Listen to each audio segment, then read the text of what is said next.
దానికి మొత్తము మనమే చేయగలిగిన ఉంటే తెలంగాణ ఎందుకు అడగాల్సి వస్తుండే అధ్యక్ష?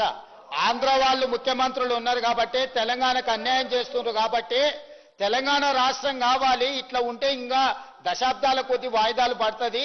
వాళ్ళు ప్రాజెక్టులు ప్రారంభించిన చిత్తశుద్ధి వాళ్ళ లోపల లోపించిందనే కదా తెలంగాణ రాష్ట్రం తెచ్చుకున్నది. అందుకోసమే కదా ఈరోజు తెలంగాణ రాష్ట్రం వచ్చిన తర్వాత మీరేం చేసిండ్రు? ఏనుగులను తినేటోడు పోయిందంటే పీన్గలు తినేటోడు వచ్చిండని వాళ్ళు పోయిరు, వాళ్ళతో పాటు పీన్గలను తినేటోళ్ళు వచ్చారు అధ్యక్ష. నేను ఏం చెప్పిండు అధ్యక్ష? Shri T Harish Rao has not denied in his evidence the submission of the report by expert committee on 7/4/2015 to the government.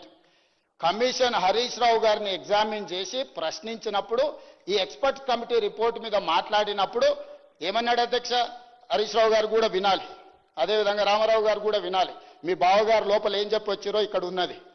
Shri T Harish Rao has not denied in his evidence the submission of the report by expert committee on 7/4/2015 to the government. స్పష్టంగా హరీష్ రావు గారు కూడా ఈ నివేదిక ఇచ్చారు, ఈ నివేదిక వచ్చింది. కానీ మా మామ, మా బావమర్ది గారు ఈ దోపిడీకి పాల్పడాలని చేసి నేనేం చేయలేను అని నిస్సహాయతను పరోక్షంగా ఒప్పుకున్నాడని కమిషన్ రాసింది అధ్యక్ష. అందుకే వారు ఆందోళన చెందుతున్నారు, ఆతృతగా ఉన్నాడు ఈ రిపోర్ట్ చర్చ జరగొద్దని. ఎట్లా జరగదు అధ్యక్ష? ఇంత పెద్ద 665 పేజీల రిపోర్టు వీళ్ళ గొప్పతనం గురించి, భారతం, రామాయణం అవే ఇన్ని పేజీలలో ఉంటాయి అధ్యక్ష. ఇంకా మిగిలింది వీళ్ళ కథనే, కాళేశ్వరం కథలే 665 పేజీల రిపోర్టు ఉంది అధ్యక్ష. హరీష్ రావు గారు, మీరు ఎంత అబద్ధాలు చెప్పాలని ప్రయత్నం చేస్తే అంత నిజాలు బయటకు వస్తాయి, చర్చకు వస్తాయి.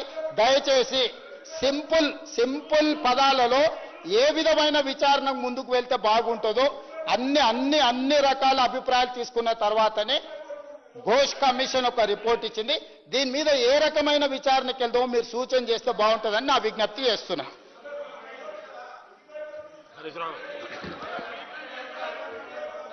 స్పీకర్ సార్, ఒక నిమిషం సార్.